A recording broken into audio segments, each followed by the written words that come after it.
Have you ever wondered why the graveyard is the richest place on Earth? It's because it's filled with the unfulfilled potential of people who were waiting for the right moment, the right feeling, the right surge of motivation to finally begin. They waited for a spark that never lasted, and their dreams died with them. I used to be one of those people, a collector of sparks, living a life of almosts and maybes, until I learned the profound difference between a fleeting feeling and a foundational force. My name is Leo, and for years, my world was wallpapered with motivation. I had posters on my walls with soaring eagles and profound quotes. My browser history was a testament to every inspirational speaker on the planet. My dream was to write a novel, a grand epic that had lived in my mind since I was a child. I would get these incredible bursts of energy, these lightning strikes of motivation, where I'd write for 10 hours straight, feeling like a genius. The words would pour out of me, and I'd feel invincible. But then inevitably, the spark would fade. The next morning, the page would feel like an enemy, the words would feel clumsy, and the grand vision would seem like a foolish fantasy. I'd tell myself, I'm just not feeling it today. I'll wait for the motivation to come back.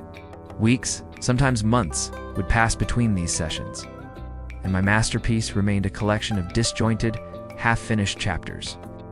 I was a sprinter in a marathon, constantly burning out, frustrated that my powerful starts never led to a finish line.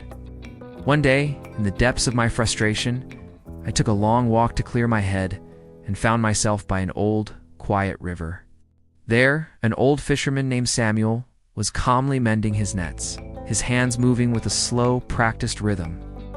I had seen him there before, every single day, regardless of the weather.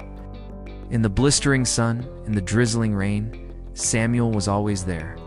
Driven by a need for answers, I approached him. "Sir," I asked, "I see you here every day.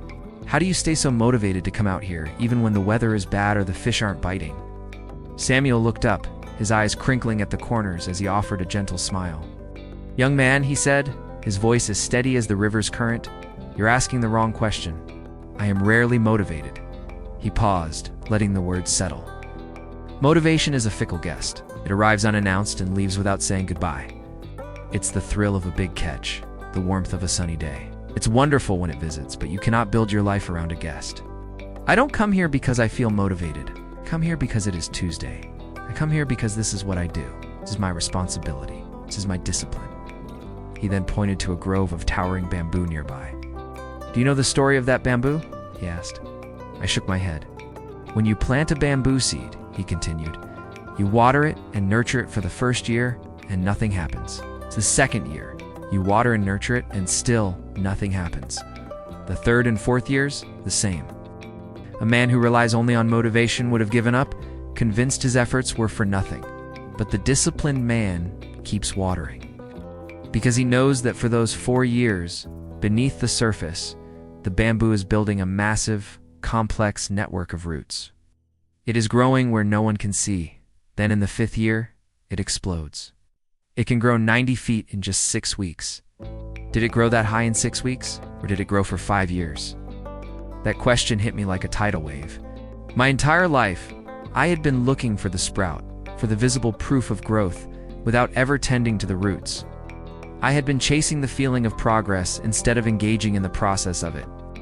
I thanked Samuel, my mind buzzing with this newfound clarity. I went home and understood. Motivation is the spark that lights the fire, but discipline is the dense, slow-burning log that keeps it going through the coldest nights. From that day forward, everything changed. I stopped waiting to feel like it. I set a simple, non-negotiable rule. I would write 500 words every single day, no more, no less. Some days, it was a battle. The words were stale, the sentences were awkward, and I felt like a fraud. Those were the days I was watering the ground, building my roots. Other days, the spark would visit, and the 500 words would flow into 2,000. But I always started with the discipline of showing up. Day after day, week after week, my manuscript grew. The foundation I was building, word by painful, consistent word, was becoming solid. 1 year later, I typed the final words of my novel. The feeling was not a sudden explosion of triumph, but a deep, quiet sense of satisfaction. I had not conquered a mountain in a single heroic leap. I had simply taken one small step, and then another, and then another. Success, I finally understood, is not a grand event you arrive at. It is the sum of your daily habits, the result of the battle you win against your own excuses every single morning. It is the unseen growth, the persistent tending to your craft, that ultimately allows you to rise. Don't wait for the spark. Be the flame.